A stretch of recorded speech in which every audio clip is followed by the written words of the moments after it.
Okay, so what is charge? We've already been talking a lot about charges this year. Can you name two things that have charges? What are some things that have charges? Okay, that was a huge disappointment. Tell your partner, what are 2 or 3 things that have charges?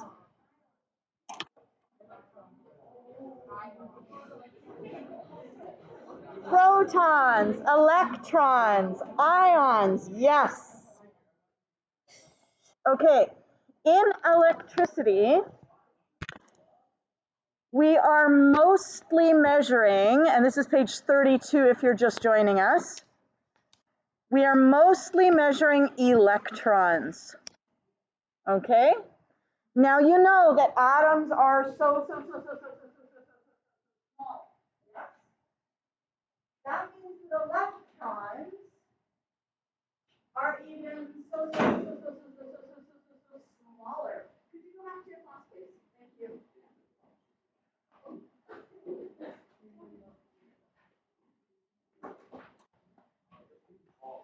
So they are so small that we cannot count them one by one. You can't go 1 electron, 2 electrons, like they're...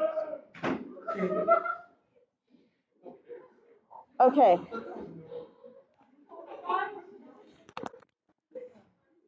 They are inconvenient to count them one by one, okay? In the electricity unit, we often compare the flow of electrons to the flow of water, because water is something that we can actually see flowing. If you look at a river, you can see it flowing, yes? So, or if you think about a garden hose, right, you can think about the water flowing through the hose. So we often make that comparison.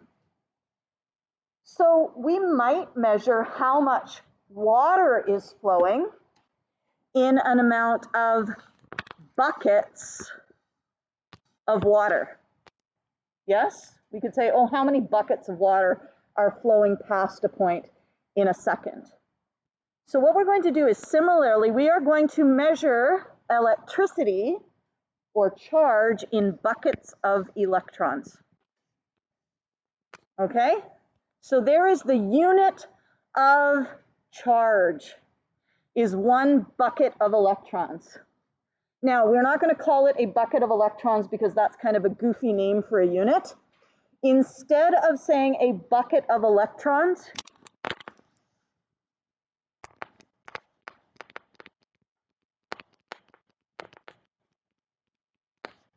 we're going to say that is 1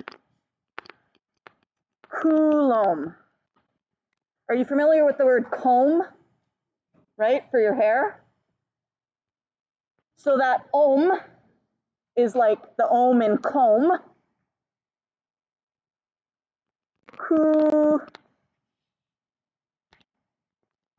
Coulomb. Coulomb. Okay, and the unit is 1 capital C.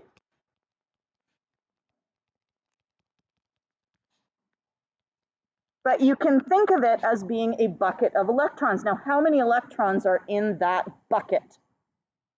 Well, each bucket contains 6.24 times 10 to the 18. Do you guys know what it means when it says times 10 to the 18?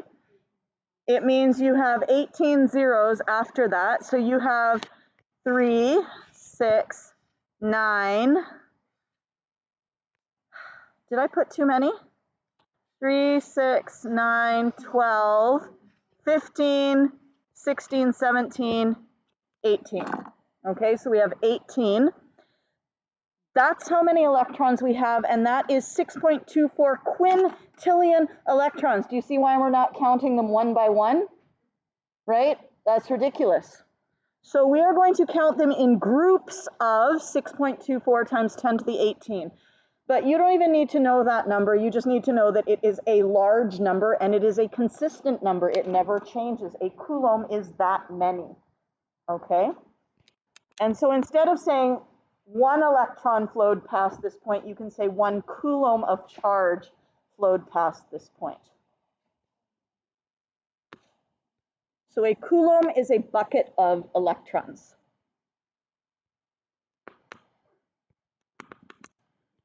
And now we're going to relate that back to what we did on Friday, where we had quantities and units. So the quantity, yes, the quantity is charge. And the symbol for the quantity is Q. Okay, so the symbol for charge is Q. Just like when we had distance, it was represented by the symbol what? What was the symbol for distance? T. And what was the symbol for time? T. So the symbol for charge is Q, which you're like, why is that? That doesn't seem to make any sense. I would like it to be C because C for charge, C for, but it's Q. Q actually stands for the quantity of charge. Okay, so Q stands for the quantity of charge. So if you're trying to remember it, you can use that. Now you should have, everybody should have a purple sheet. If you were away last week, all of you might not have gotten one, and I would like you to let me know if you did not get a purple sheet. Get a purple sheet, Simon? I don't think so. There we go, we need a few more here. So anybody who did not get a purple sheet, there we go. Just like your periodic table, you get to have this purple sheet for any quiz or test that you write.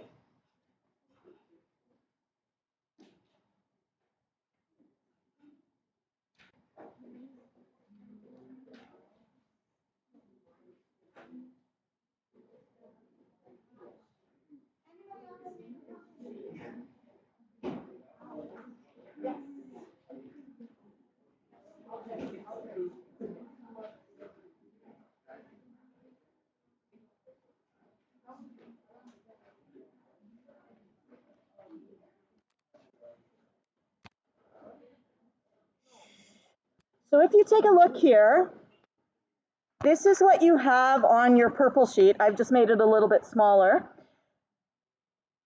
Do you need to memorize that the symbol for charge is Q? Charge is Q. It's there for you if you want it. It's going to be optional for you to use this during the quizzes. If you want to do it without, you can do it without. You will impress me if you do it without. Okay, because it's really not that hard. What does Q stand for? Stands for the quantity of charge. Yes? So Q for charge, Q for quantity, Q for charge. I don't know what I'm saying. Anyway, you get it. Now we have, oops, wrong thing. The unit for charge is the coulomb. Remember what was a coulomb? What did we say a coulomb was? It is a bucket of electrons. How many are there? You don't need to know the exact number. You just need to know it's really, really big. Okay? And what's the symbol for coulomb? Capital C. So that's pretty easy to remember. That one makes a lot of sense. Okay? So going back here, we have charge, Q is measured in coulombs, C. So that's one of the things that we're learning about in electricity is about measuring charge. Now we just heard in one of the videos before the break about current. What is current? Current is the flow. It's how fast something is flowing. So you can imagine there's this river, maybe sometimes it flows slowly, or if you've had a big rainfall, it flows faster and the current is faster. You might measure the current of the river And you could measure it perhaps in buckets of water per second. In other words, how many buckets of water pass a point in 1 second? Okay, how many buckets of water pass a certain point in 1 second? That's one way you could measure water. In electricity, of course, we're not measuring the flow of water. We are measuring the flow of what? Charge. Okay, so in electricity, we are measuring the flow of charge. Why can charge flow in a wire?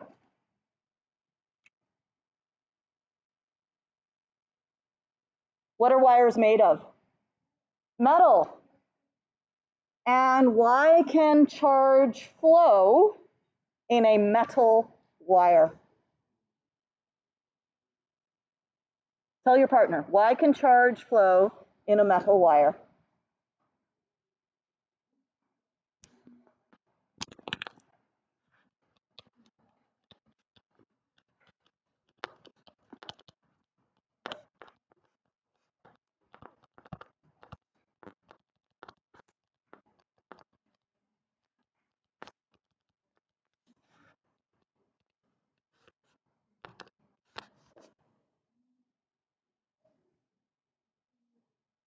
Because the what?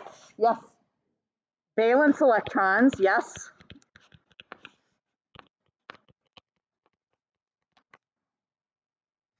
Are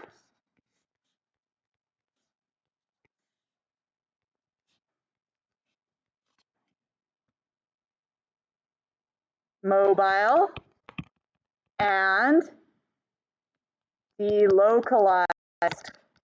Okay, so that's why charge can flow, because those electrons are free to move. Okay, and if you put a charge differential, if you have a positive here and a negative here, those negatives will flow towards the positive and away from the negative.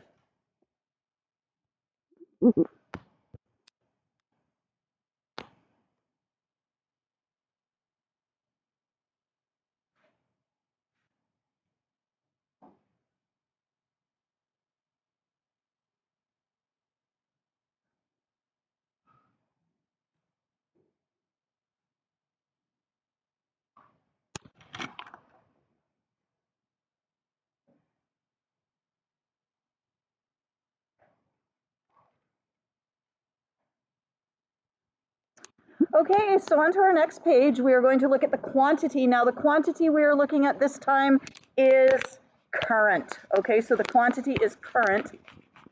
And just like charge had a weird symbol, what was the symbol for charge? Q, which doesn't make a lot of sense unless you know it means quantity of charge. Again, current doesn't have one that makes a whole lot of sense, because the symbol for current is I. Okay, that's the symbol. Again, it doesn't make sense unless you know that it stands for the, did I write it down here anywhere? Apparently I didn't. It'll probably be right below, but I stands for the intensity of current.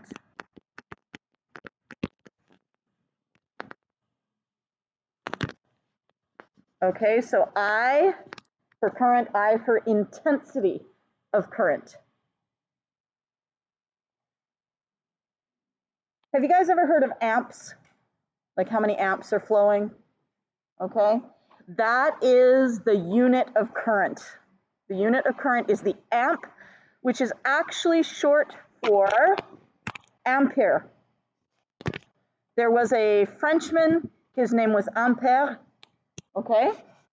So an ampere is the unit of current, but we usually don't say ampere, we usually just say amp. And this one is lovely because what do you abbreviate amps to? You abbreviate it to the letter A. Yes? Which makes a lot of sense. And where would you find this information if you forgot it? You would find it on your purple sheet, right?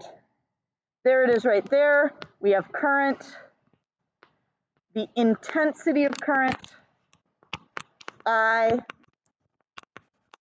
and it's in amps, which is A. And you'll notice it also says something here about coulombs per second. We'll talk about that in a moment. Okay.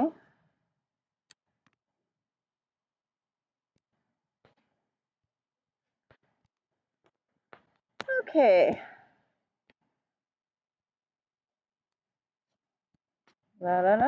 It's now gone away. Where is my page?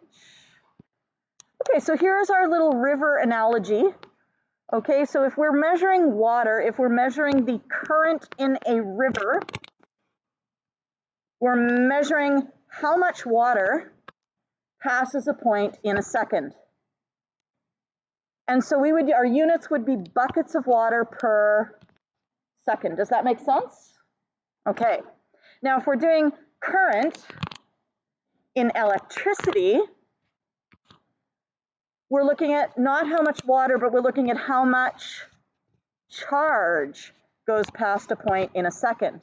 And so instead of having how many buckets of water pass a point in a second, we're looking at how many buckets of electrons per second. But remember, we don't call them buckets of electrons. What do we call them? Coulombs. So we were looking at the coulombs per second. Yes? Which we could abbreviate as capital C over S. Okay, so coulombs per second.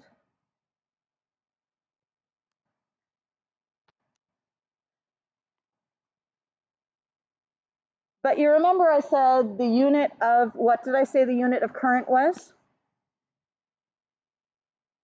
Unit of current is the amp. But I also just said that the unit of current is a coulomb per second. So that means that 1 amp is 1 coulomb per second. Amp is like the shortened way of saying it, okay? Just like we often shorten units when they're too complicated. So a Newton, do you remember the Newton? A Newton is a kilogram meter squared per second. Do you want to write that down every time? Or do you just want to write Newton? You're probably just going to want to write Newton, yes? We're going to get rid of that, but it's the same thing here. We could write coulombs per second, or we could write amps. They both mean the same thing, okay? So amps are the same as coulombs per second. Is good? Okay.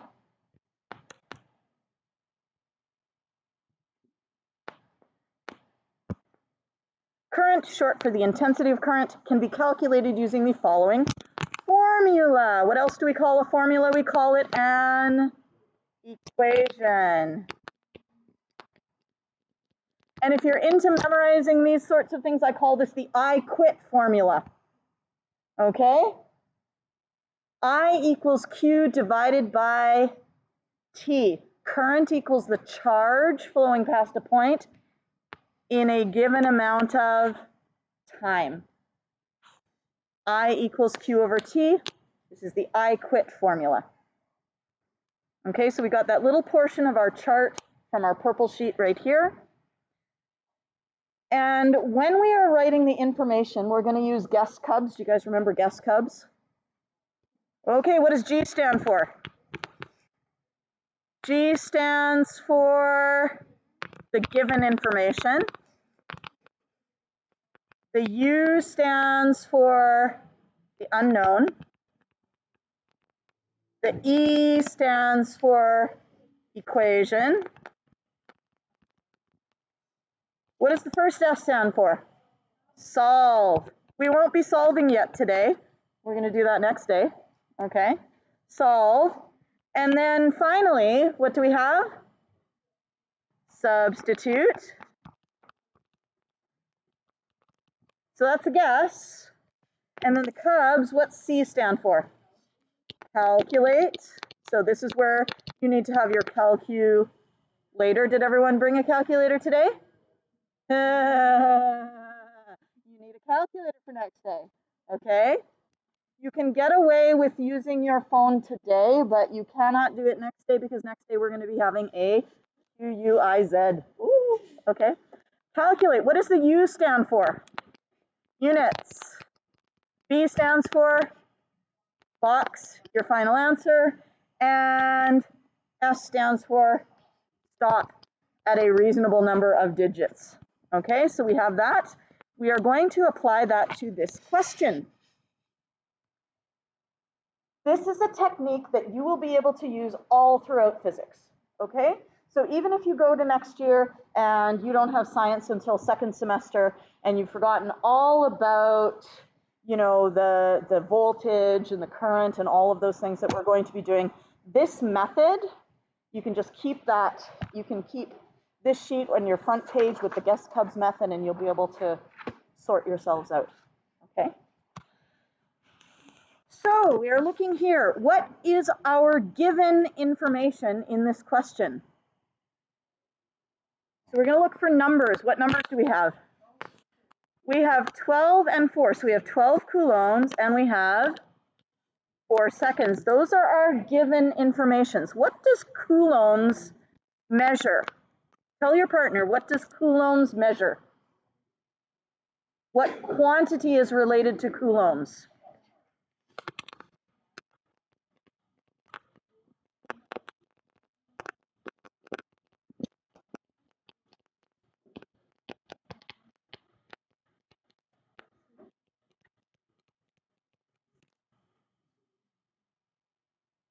What quantity does coulombs measure? Charge. Okay, so that's our charge. And what is the symbol for charge? Q, quantity of charge. Now we have 4 seconds. That one should be a little easier. What is the quantity we are measuring? 4 seconds, horribly difficult. What quantity are we measuring? Time. And time is measured in seconds. Oh, except for I don't want the seconds. I want the abbreviation for time, which is, no, the abbreviation for time, T. Sorry, I got confused. So what we're going to do is we're going to write in the format. We're going to use the symbol for the quantity. So the symbol for the quantity, we've got charge, which is Q. So we're going to write Q is equal to, and then we're going to write our number. What is Q equal to? 12. And then we're going to write our unit. What is the unit? Coulombs. Is good? That's how you need to write your given information. Write your quantity symbol, charge Q is equal to the amount 12, and then the unit coulombs. How would we write our time? What should we write? What should we write first when writing down our time? T equals 4S. Okay, so it goes quantity, amount, and then unit. Quantity, amount, unit.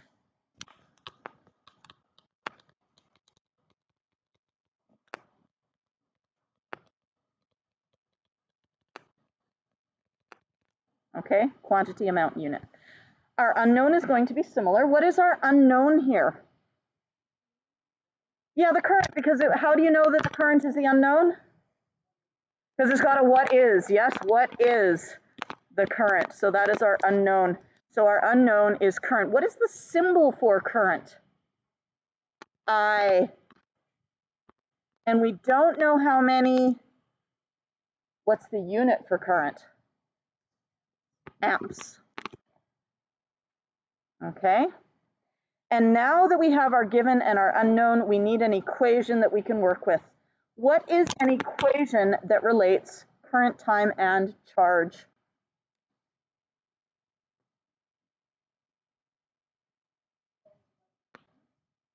We're writing the formula first, okay? And the reason we're writing the formula first rather than just chucking numbers in, which I know you could probably do in your head, is because In grade 9, you can probably do these in your head. In grade 10, there might be a squared term or 4 terms in the equation. And in grade 12, you might have a squared term and 4 terms. Do you know what I mean? It gets pretty complicated pretty fast. And if you build good habits now, you won't get confused doing it later. And besides which, I will give you no credit at all if you just look at this and say the answer is 3. I'll just be like, too bad, I don't care. That's this big old 0 for you, okay?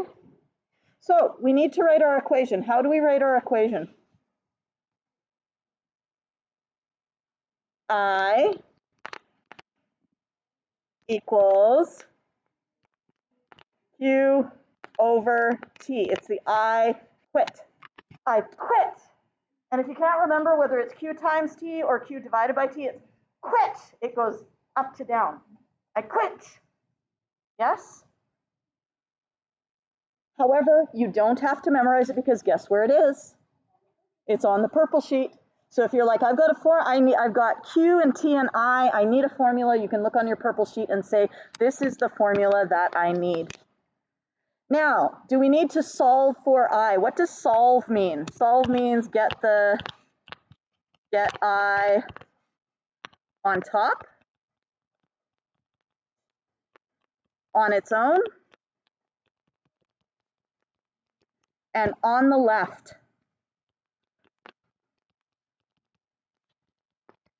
Is it on top? Is I on top?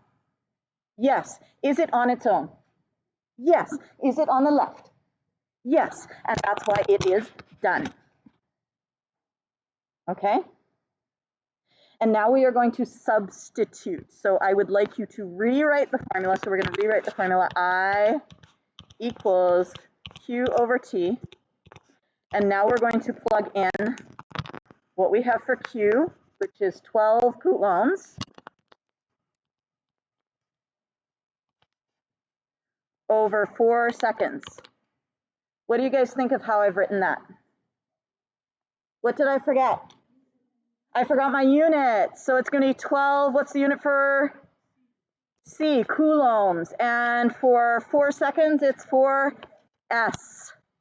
Now we're going to do the division. And so now we're on to calculate, right? We've substituted. Now we're going to calculate. 12 divided by 4 is 3. And our unit is coulombs per second. Yes, because we have coulombs divided by seconds. Could we change the coulombs per second into something else?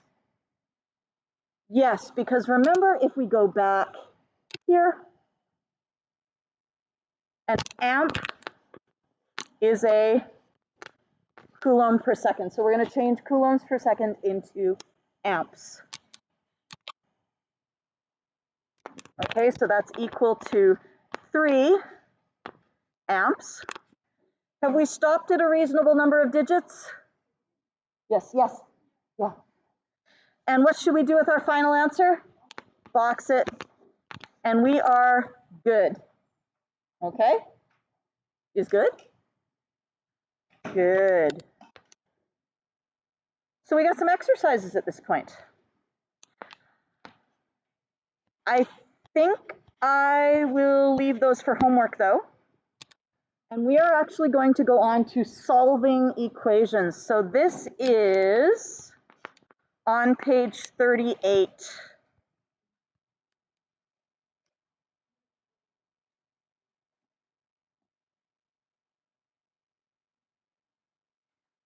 So you remember how up till this point you haven't had to solve anything. It's always been by itself on the top on its own. Yes? What if I gave you A equals B over C and I told you to solve for B? Some of you might find that extremely easy and trivial, okay? Some of you might not. Either way is okay. How many people feel like they probably could do that just in their head? Anyone? A few people, okay? If you can do that in your head, that's perfectly fine. You do not have to write down any work if you can just do algebra in your head, because I know for some people, algebra in your head is super easy. For some people, it's not. So I am going to walk you through it. If you find algebra super easy and you just want to go and try the problems at the end of this worksheet while I'm teaching, you can feel free to do that, okay? If you need a little refresher though on how to solve it, we basically need to get b on the top and we need to get b by itself. Is it on the top? Yes. So all we need to do is get b by itself, which means we need to deal with anything that is sort of cluttering up the b. Do you guys know what cluttering up means? My desk is very cluttered. It has many, many things on it, messing up this smooth, tidy surface, yes? So if the b is cluttered up, who's cluttering up the b?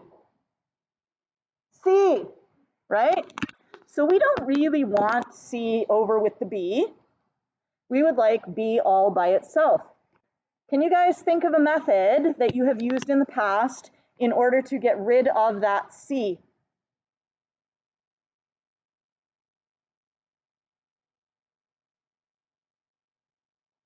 Okay, that's all right.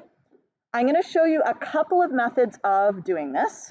So the first one is you can multiply both sides by C. Does this look familiar? No? What happens if I multiply the right-hand side by C? What can I now do with this C and that C? Because one is on the top and one is on the bottom, they will cancel out. Yes? Why did I multiply the other side also by C? I multiplied the right-hand side by C. Why did I multiply the left-hand side by C?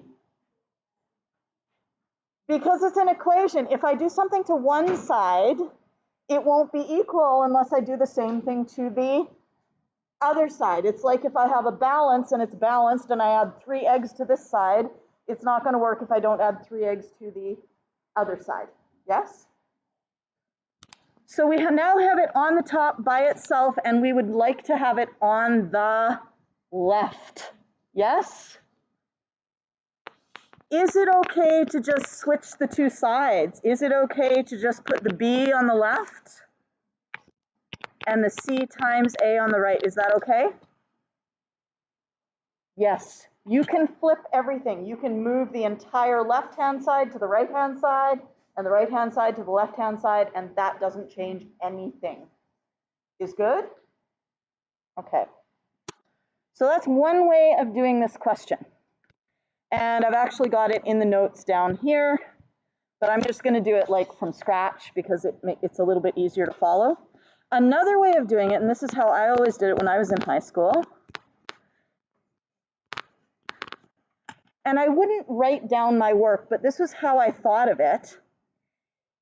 Anything that is on one side, you can move it to the other side, but if it is in the bottom, you need to move it to the top on the other side. If it's on the top, you need to move it to the bottom of the other side. So I really want to get rid of this C, yes? So I am going to move it up to the top on the other side.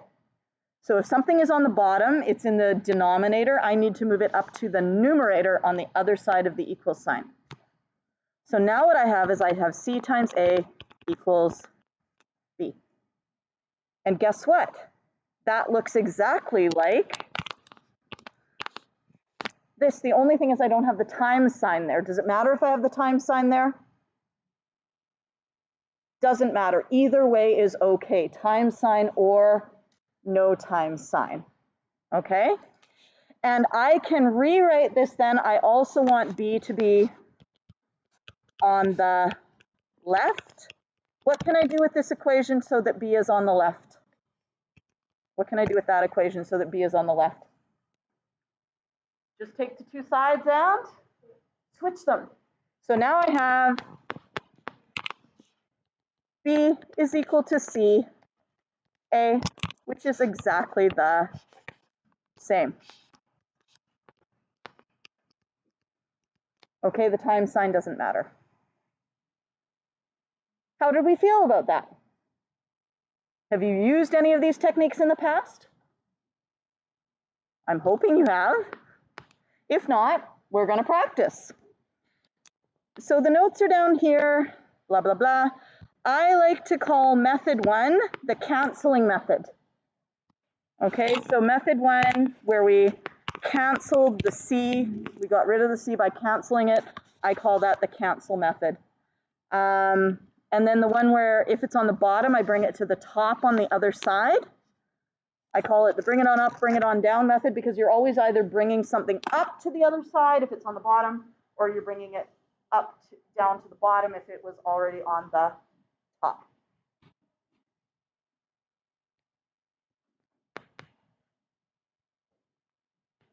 So there we go. Oh, and then method 3, we have the cross multiply method. So if I have A is equal to B over C, and this only works if you're solving for what's on the top already. Okay, we want to find B. I don't have anything in the denominator for A, do I? Like there's nothing down below here. What could I put down below there? I could put 1. Okay, and then I could cross multiply. So what I've got is now I've got A times C is equal to, and then I have 1 times B. And what that gives me then is I have A times C is equal to B. Does that look familiar? What did I have on my other page? On my other page, I had B equals CA.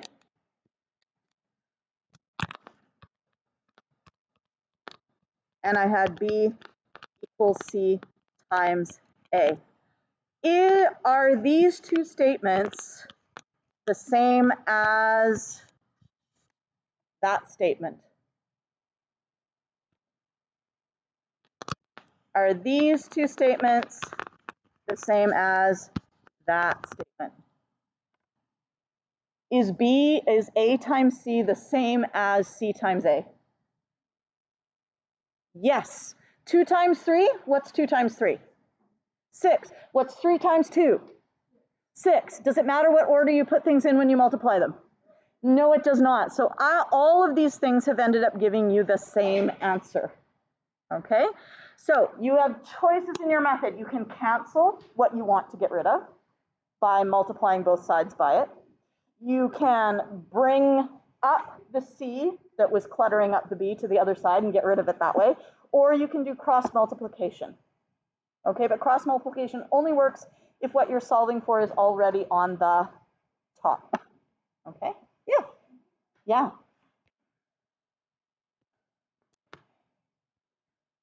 Now we're going to do the next one, and the next one is trickier. Okay, because we need to isolate C. That means we need to get C on the top. We need to get it all by itself, and we also need to get it on the left. Is C on the top?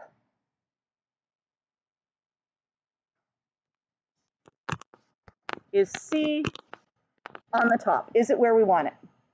No, it is not. So you are going to do exactly the same thing as you did before. You can choose one of the 3 methods except for cross multiplication, because cross multiplication will get you, well, I suppose you could, I don't know.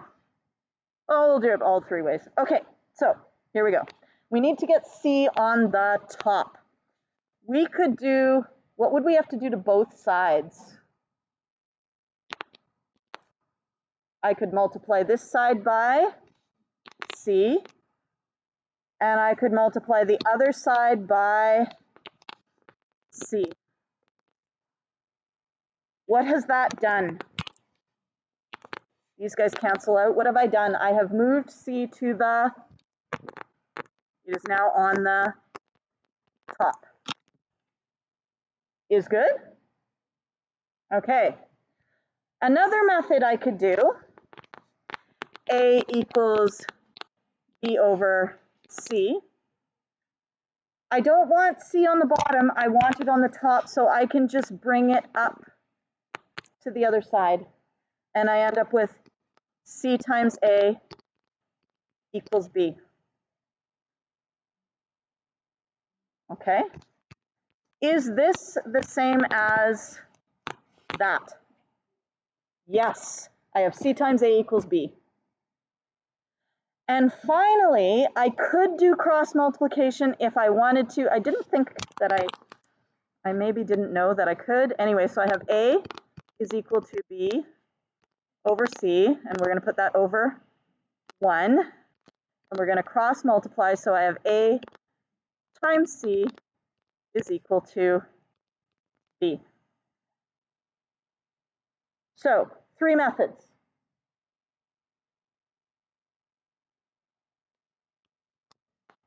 And we have brought C to the top, which is the first thing you have to do. What's the first thing you have to do? Bring whatever you're solving for to the top. If it's not on the top, you can't finish solving for it. So no matter what you do, bring it to the top. Are we done though?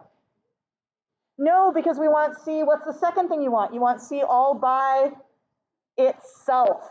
So we're going to take one of these 3 expressions, which are all the same, really, okay?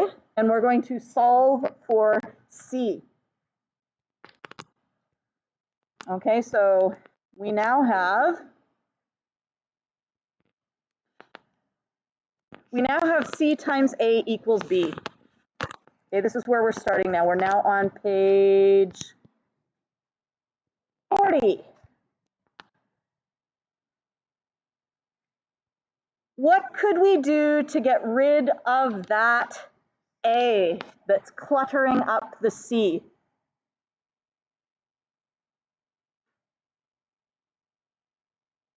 How could you make the A cancel?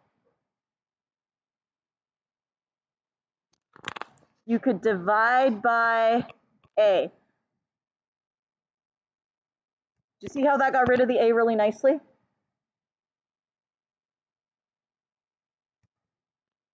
Is it okay to just do that to one side? No, if I divide one side by A, I have to do what to the other side? Divide it by A. So now I have C is equal to B over A. Have I isolated C? Is it on the top? Is it by itself? Is it on the left? Well, look, it is. It's on the top, it's by itself, it's on the left. Huzzah. Done. Could I do it another way? C times A equals B. What is cluttering up the C?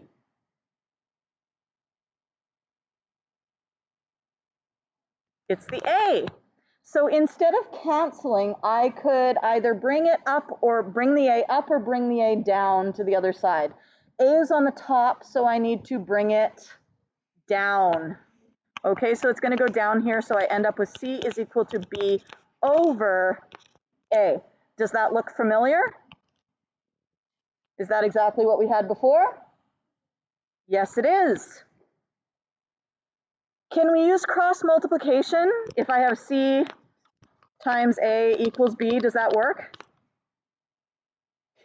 There's nothing in the denominator, you can't use cross multiplication for that. That's what I was thinking of when I was saying you can't use cross multiplication. Okay, so for this one, you either have to use this one or this one, either cancel or bring it down, or do whatever. If you have your own mental model that works for you all the time, feel free to use it. Yes? Showing work for these questions is valuable if you cannot consistently do it in your head. If you can consistently do it correctly in your head, you do not need to show the algebraic manipulations. Yes?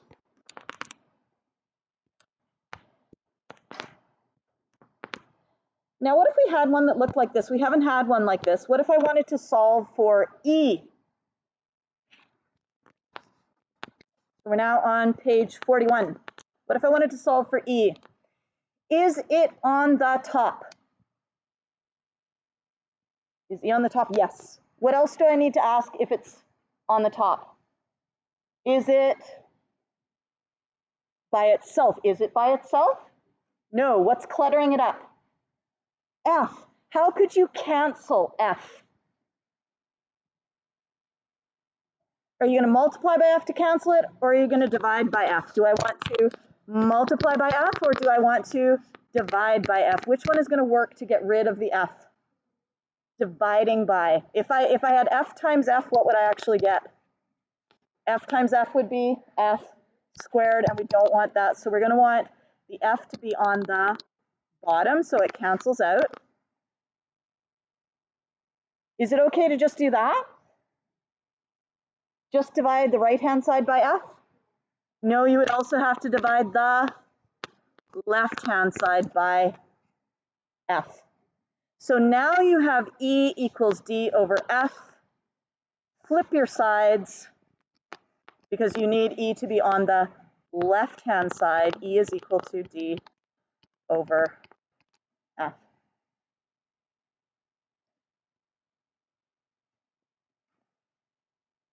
What if I wanted to not do the cancellation method? What if I just wanted to move things from one side to the other?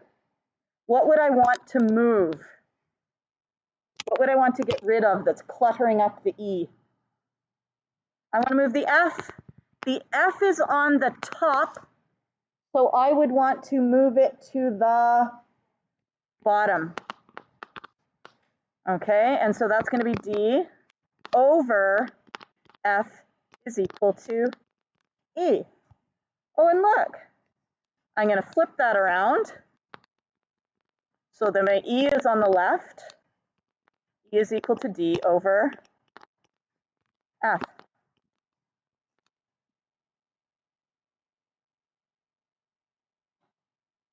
How is? Do you guys remember doing things like this in math class? Yes.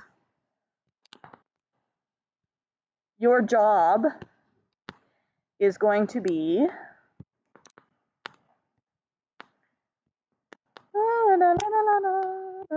so there's some exercises here. I would like you to do, let's see. Do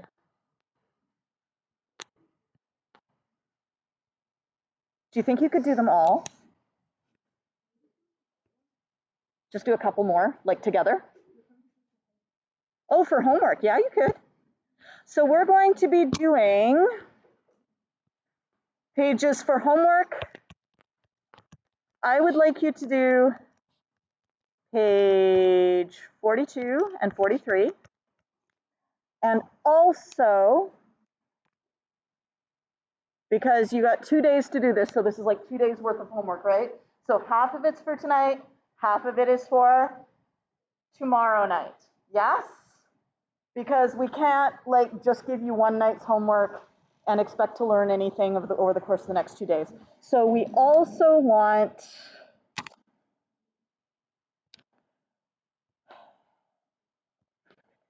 not that one.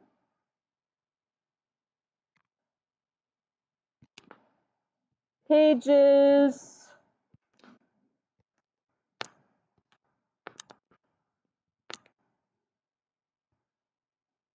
42, 43, 36, 37.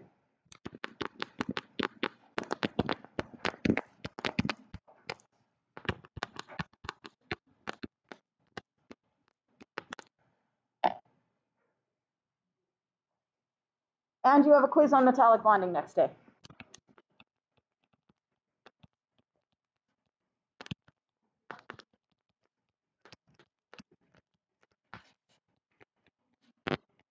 I would like you to try at least a couple of those questions before you leave. I know it's been a long class, but it would be best if you try a couple before you leave so you don't get stuck on your own. I will be here for flex tomorrow if you do get stuck, okay?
Your attention, please.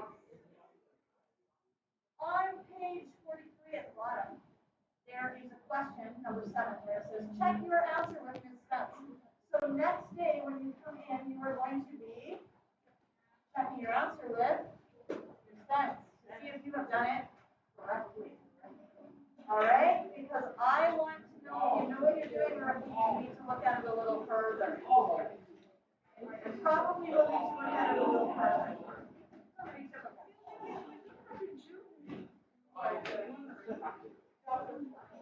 Hey, hey. No. Shouldn't hurt me. I'm not trying to hurt anyone. He's so good. You're just going to escort me out of class. You guys are all very short. Nobody got it. Yay.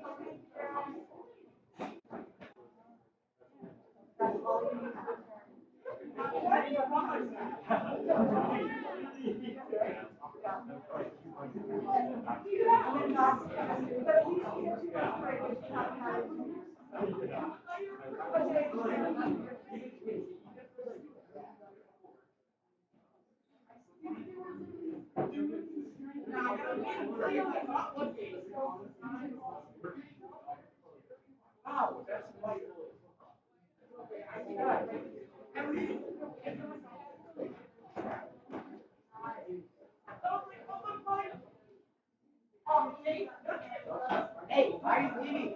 Hey.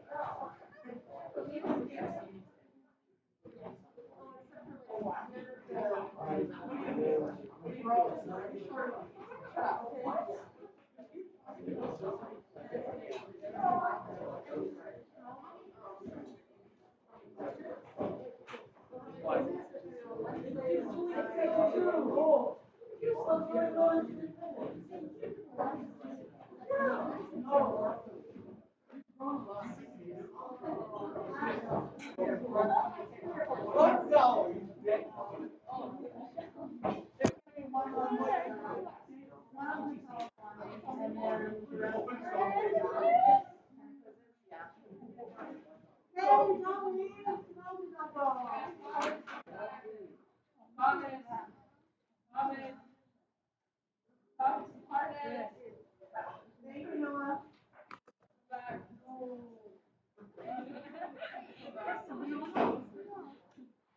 Yeah. I'm glad.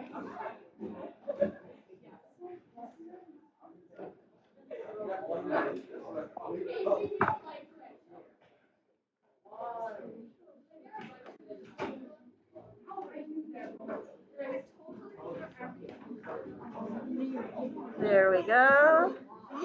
There we go. It doesn't matter. It's going to be quiet out here, so if you want to sit out here, you can. It's up to you. Where would you rather be? Go inside? Okay.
Yes. Bonus marks if you don't use the purple sheet. Yeah.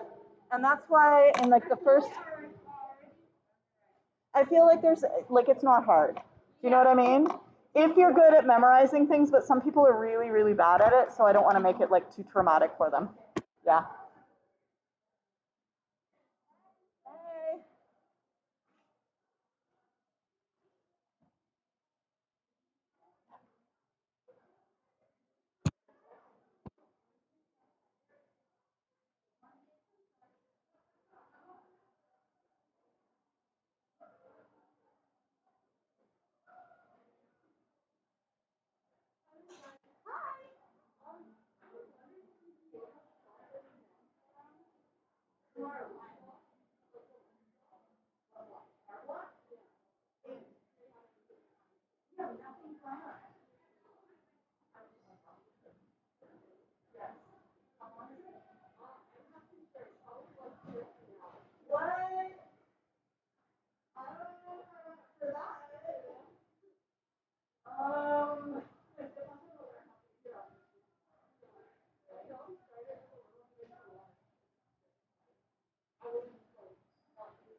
Oh, okay. Okay.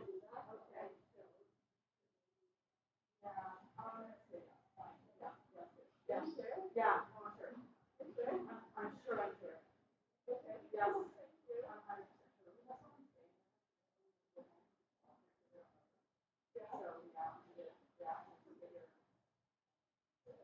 I'm 100% sure. So, yeah, I'll bring my book. I got a little bit of marketing.